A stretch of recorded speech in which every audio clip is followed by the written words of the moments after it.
Good evening and welcome. My name's Mr. Miko. They say I'm the village elder, but I'm not that old. Now welcome to the mystical journey of my storytelling. It's a little crazy, but that's how storytelling works sometimes. Alright, full disclosure, I'm just starting out. This animal is based off of an old dog of mine, coincidentally named Miko. I have so many pictures I could show right now, but I'm not gonna say how he died because I don't feel like crying while recording. But basically, what Miko was when he was alive was he was a dog with a ton of patience. I'd climb on him. I used to be able to grab his face. I used to grab his face when I was little, and he wouldn't do a thing. A small story I have is when I was super short and couldn't get up on the couch, I would stand on his back and just climb up on the couch after that way, and he wouldn't react at all. So designing this, I went for a very kindred spirit type of vibe. I wasn't going for anything like outwardly like vicious or anything. As you could see from the previous cutscene, I'm pretty sure that was pretty obvious that he had no malintentions, he wasn't evil or anything, there was no twist to him, he was just a kindred spirit telling stories. Of course, I had to switch up his concept a bit to make him a fox rather than a dog or a wolf, but I think I did it pretty well. I couldn't make him fully a black dog because that really wouldn't fit, and well, yeah, I could have done that. I just feel like gray would fit better with an older dynamic, like gray hairs and stuff.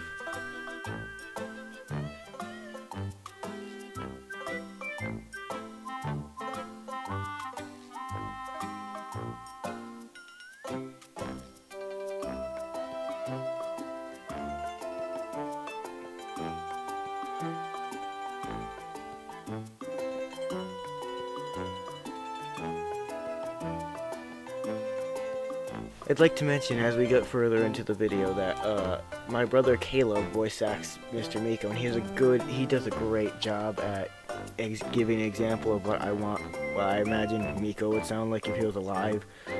But I made it canon that a defect that Mr. Miko has is that when he's happy and his tail wags like a dog would.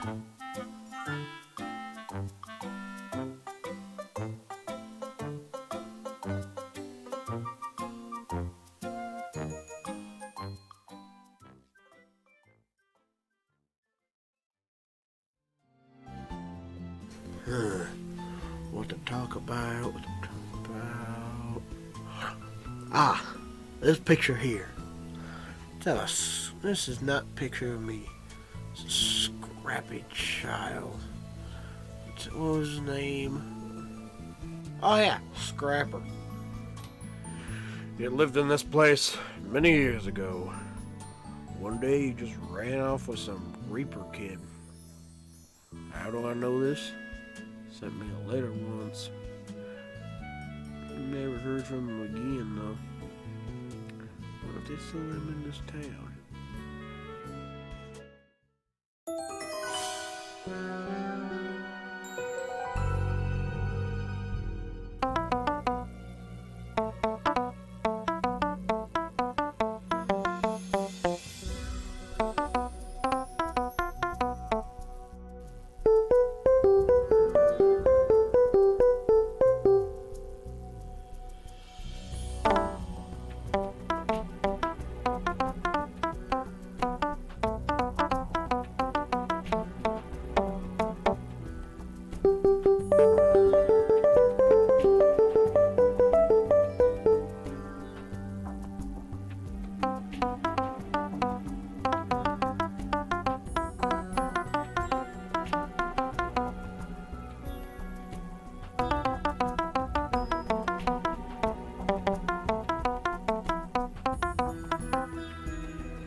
Right, so now we're drawing them 110 years later. So my process for going with this was trying to get casual, yet casual, loose, and angular look for Ayan. My strategy for Scrapper was to make it stern, yet somewhat carefree and happy. Two very similar types of poses, but also kind of different. Also with this, I wanted to make it clear that they both had influence on each other, because with Scrapper, he normally would probably have a pretty fluffy fur, but as you can see from the sketch, it's rather messied up a bit. It's has a bit of loose end. And with Ayan, he would probably look a lot darker and drearier if it wasn't for the fact that Scrapper was around to influence him being nice.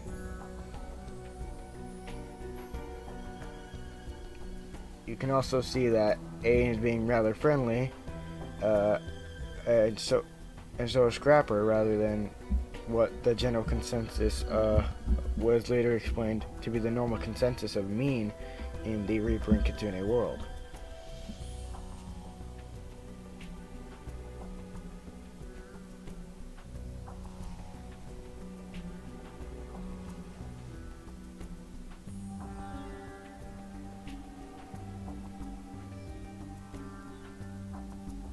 The lore here is they both just kind of grew up. They got friends. They got new friends, which will be covered in later videos.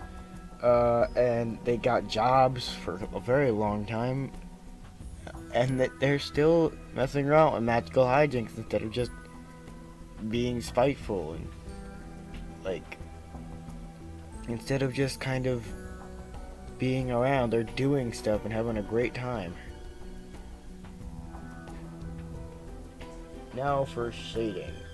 Now, it's gonna be covered. It's shown off. Yeah, there we go. With Ayan, I went for a basically almost entirely enveloped in shadows look, while Scrapper only got as if light was on him, and like a spotlight was on him.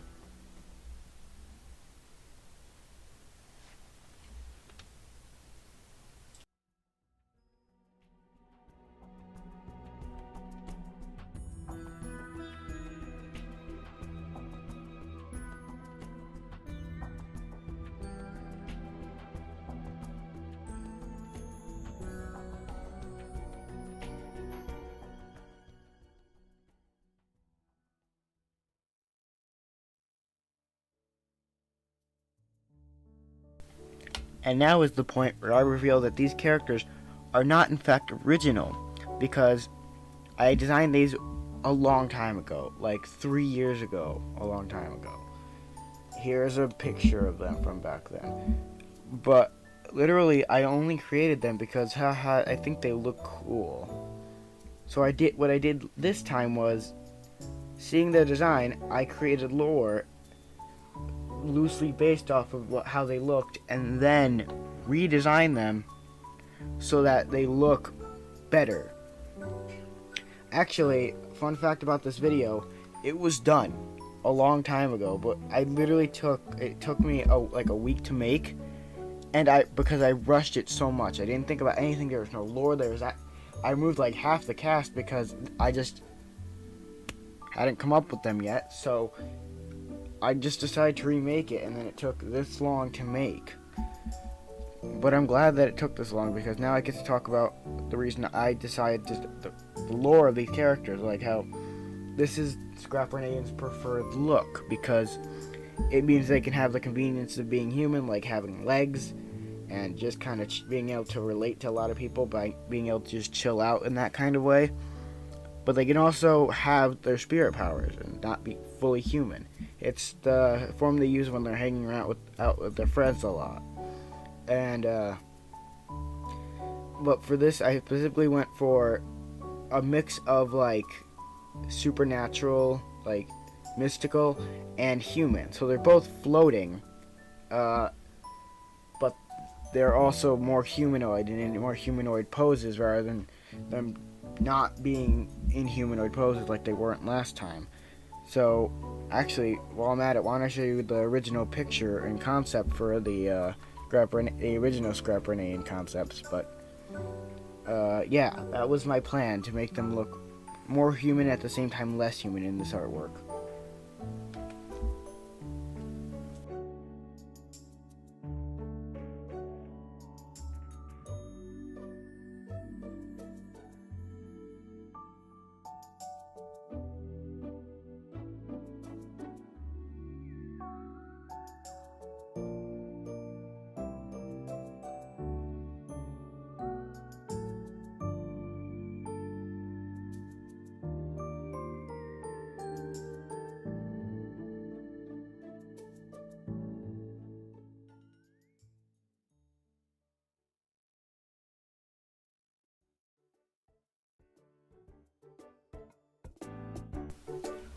Now the plan here was to make them look generic, like people, which they're not.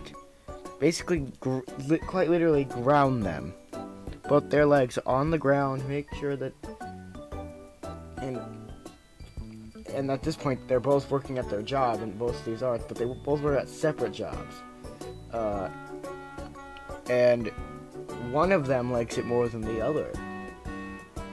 That being Ayan. Ayan likes his job, Scrapper despises his. But I literally went for human.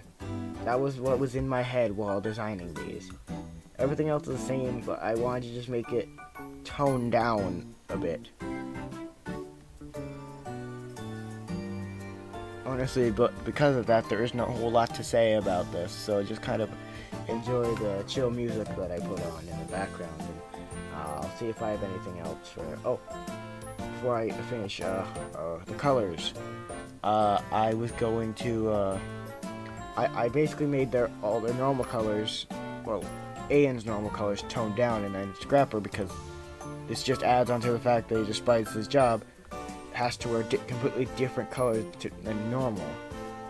He was almost fired for dyeing his hair, when in a bit you'll see that his hair is a different color, which was not a choice he had in the matter. But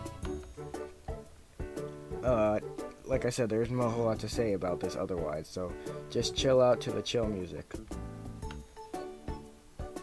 You will chill out to the chill music.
You know, Reapers have powers very specific to their personalities.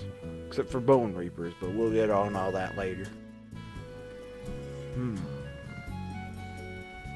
Maybe I should talk about the old controversy between the Reapers and the Kitsunes. That's a good tale. Let's talk about the leaders of these two forests. Grimace and Mitsune. Oh yeah, there's also the assistant stem, but we'll get on him later.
So, surprisingly, this is not my interpretation of the Grim Reaper. Not at all.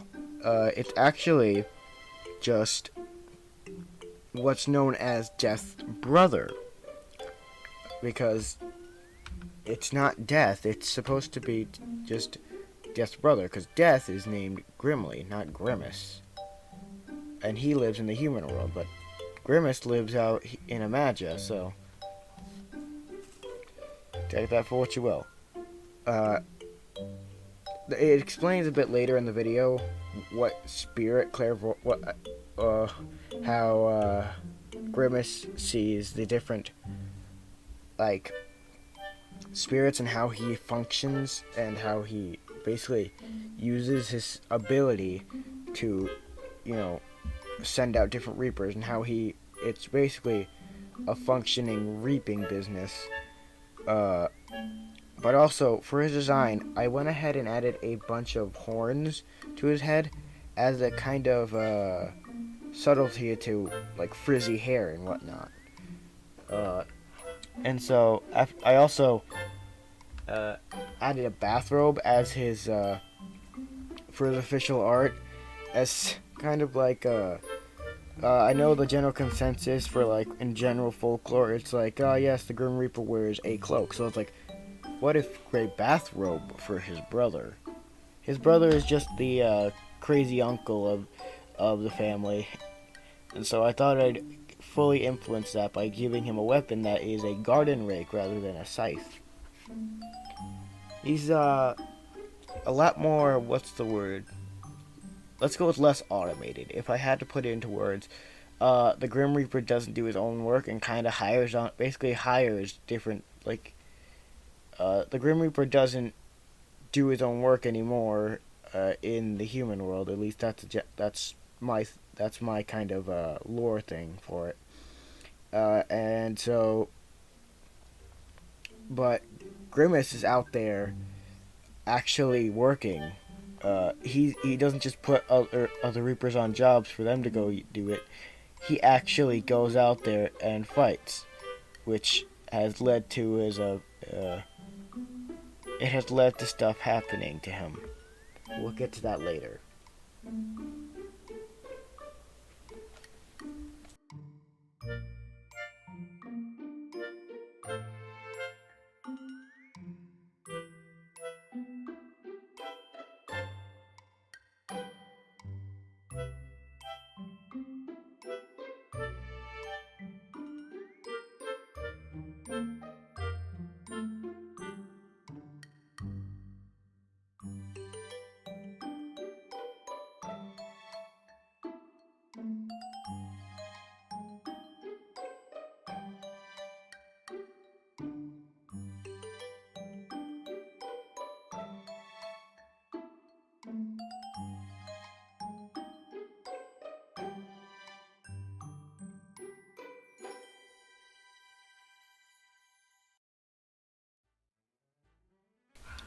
Alright, so I wanted to make it clear from the design and, like I said with Scrapper, general carefree attitude of this design that the kitsunes don't have a leader. They don't have someone that tells them what to do. They, technically, in Imagia, they report to Grimace. They're put on job because they're very nice and they can. But, that's it. That's the only reason they take on jobs. But that's not the design I'm working on right now. What I'm working on is Mitsune. And so, what I want to go with Mitsune is basically my mother, who is very bubbly, very nice, very kind. Also, it shows later on in the design, the colors are pink and purple, which are her favorite colors. And just in the back of my mind, I had my mom just chatting with people when I was designing this. I went for a pretty dynamic pose of just kind of like jumping and having fun. Kitsunes have different tails based on their power level. And as far as I remember, I think, I had 7 tails on Mitsune. Scrapper had 3, Miss Sune had 7, and Mr. Miko had 5. And so basically she's powerful, but she is not exactly using it because she doesn't have to. And also, it's later revealed, I'm going to keep that a secret on why she doesn't use her power.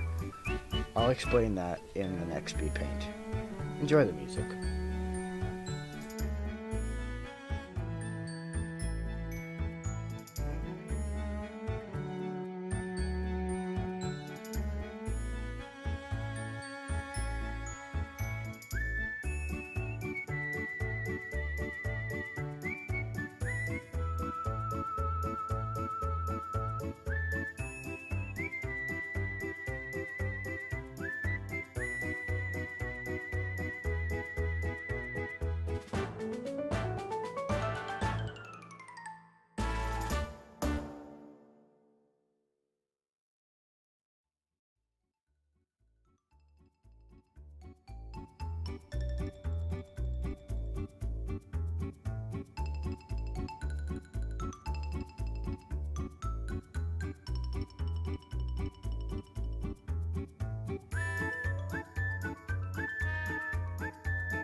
Now there was Stam. There's something off about that boy. Never really liked Miss Sune, and then Grimace disappeared one day, and then something bad happened.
Pain, discomfort, unbridled anger, and absolute exhaustion.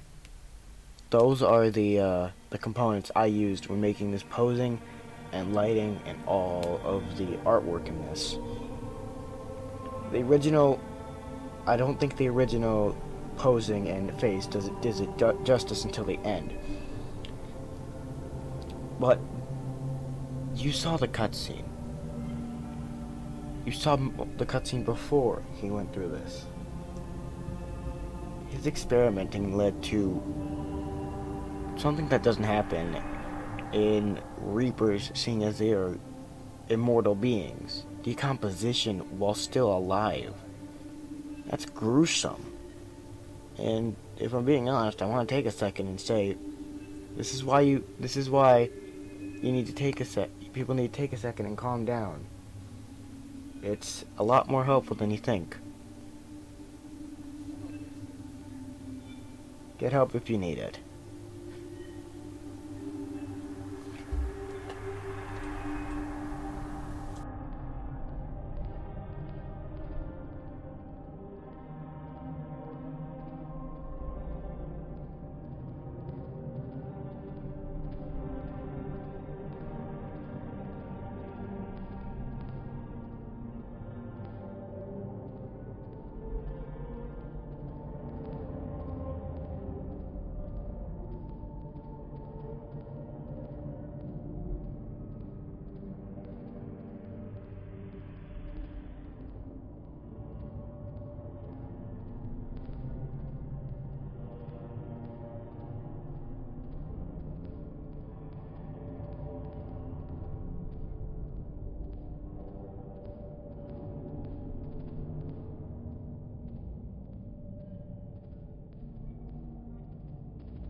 Now, well, why do I know this?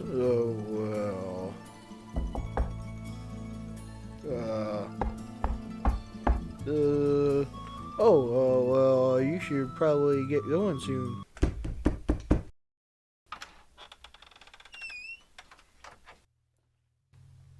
Evening, Miko. That's a human right there. Why, this is not the clothes I should be wearing right now. I'm better than this. We should have had a better first impression.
Ah, that's better. Sorry about the crack, yeah. Yeah, it's not removable. It does stop my spirit clairvoyance. You did talk about that, didn't you, Miko? Well, no, but I was just getting there. Great. Let me get into explaining it. Spirit clairvoyance is the ability to see spirits when they, die. Most Bone Reapers have it. I have it. Grimace had it. I've lost the ability to use mine, though. So what made you lose your ability for your spirit convoyance thingy? Thought you would wind up taking over once Grimace was done. That's a bit of a sadder story. It was with Stem. You've explained who Stem is, right? I sure hope you have. He and I were just roughhousing, playing around a couple 100 years ago. And I fell pretty far, I think it was off a tree, and cracked my skull. I wasn't that much damaged, but I lost the ability to use my spirit clairvoyance, and Stem took all the blame for it. He never talked to me after that. Moving on topics. What are you talking about with the human here? I was just telling him about the free forest and the whimsy woods.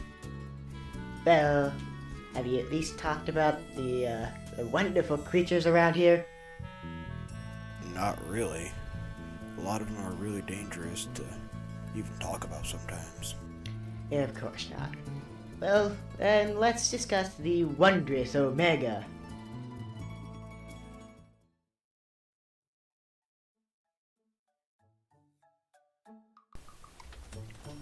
Free flowing is what I was thinking when I started designing this this ball of lightning, this little deer looking Omega. It was like I wanted to design a pose where it was like just sitting there and as if it was ready to pounce and run around because it was playing with something, because it was not that secluded. It was out there. It was happy. It was doing whatever it wanted, because that's what the Free Forest and Whimsy Woods represented. Happiness and, acceptance and a lot of different emotions of just agreement, teamwork, all that stuff. And I just appreciate having this thing as a reminder of enjoying the little things in life and to stay accepting and stay happy, and that childlike wonder I always like to keep around me, rather than, no, I'm getting older, so I need to act like an adult all the time. You don't need to act like an adult, you need to act older. And I just like that philosophy of just have that childlike wonder, but you can stay mature. Because that's what the Omegas are. They're the rulers of their world. But they're still kids when they start. No matter if they changed into this form, they're still kids at the end of the day.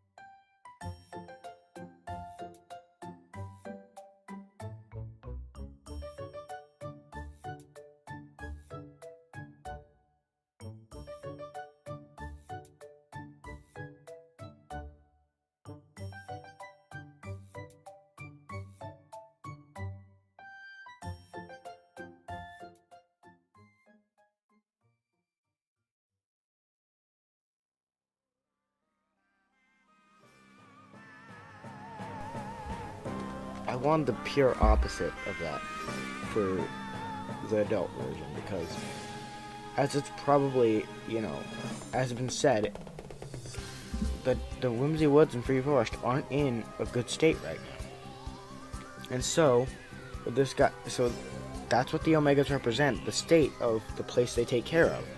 So when it's not doing well, the Omega isn't doing well. Now, I already made it canon. I showed off in the previous art that this is one of the only Omegas, yes, you'll see this later, one of the only Omegas that has teeth besides its Omega's fangs. And instead of just using it like normal teeth, they become predatory teeth, like sharp and grimy. And with this pose, I wanted to go for sturdy and unmoving, as if it is about to attack anything that comes near it. Unlike like the baby looked like it was ready to pounce if it needed to, as in a playful type way. This thing looks like it's going to pounce and kill you. I said this with stems are, and I'll say it again. This is why I recommend people get help when they need it. Because spiraling out in anger is not something that's great. It feels awful, you regret it later, and sometimes it's hard to come back from that. But that's why you gotta show a bit of grace with people who do spiral out in anger. And if you want, and if you can, try and correct it yourself. Do what you need to relax, and as previously mentioned, keep that childlike wonder in you. It's what keeps us happy and sane those days.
You know there's more animals in the forest, right? Yeah, I'm getting there, don't worry. So let's talk about the shaggy dog of the Whimsy Woods.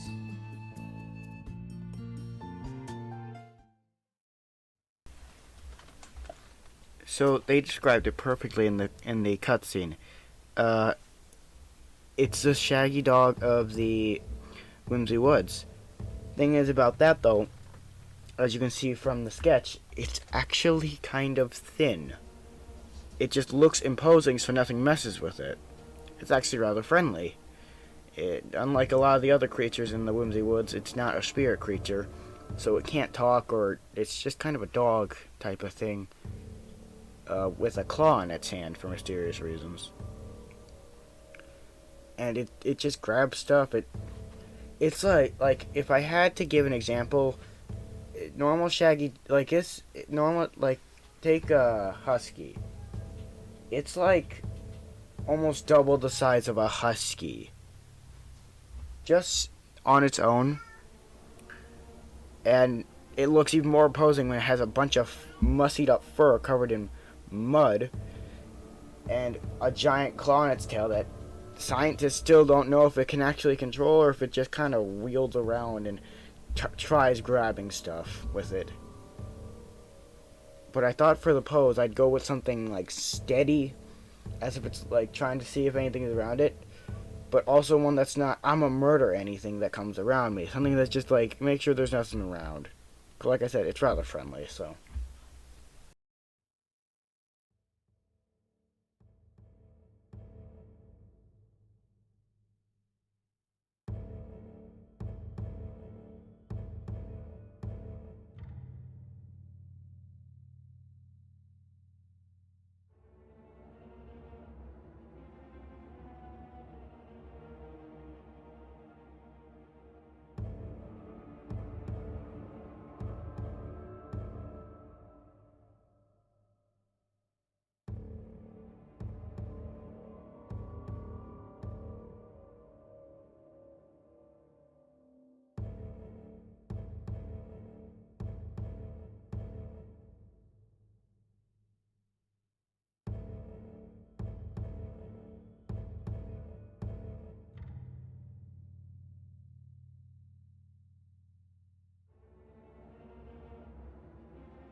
We're gonna talk about the off-brand kitsunes. Jeez, oh Pete, have you ever met one of those things? They're disgusting.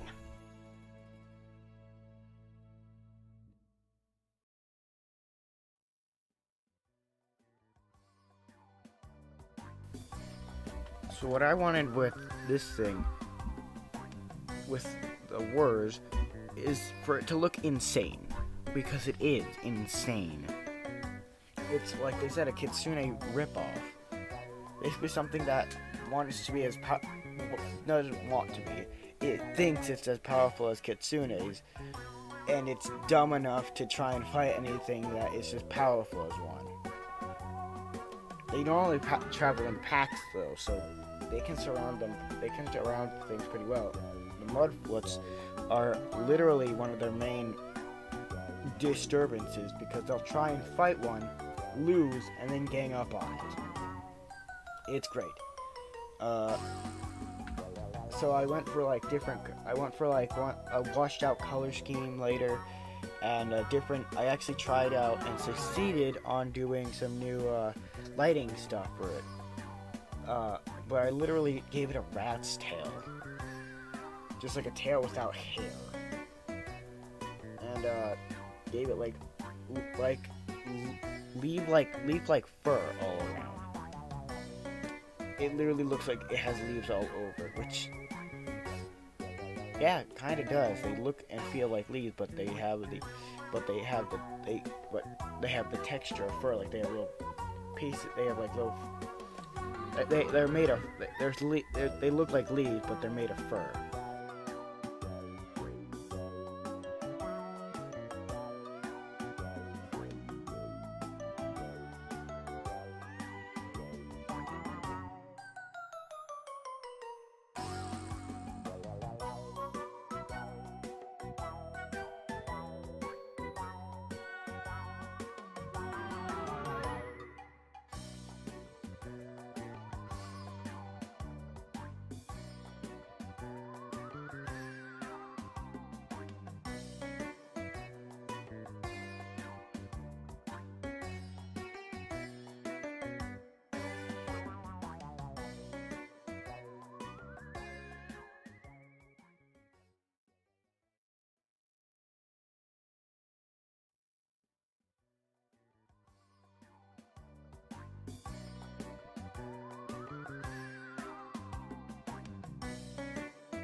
Sir! Dr. Lodge! What, boy? What is it? There's some giant creature in the Whimsy Woods! Why come to me? This isn't our problem. That's the thing, Doctor. It's in chains and some sort of blinding helmet and scars everywhere, as if someone caught it and it escaped. That's impossible. It sounds rather strong. How could someone catch something like that? I don't know about that, Doctor, but you should really check this out. You're right, but I think I must go alone. Call off your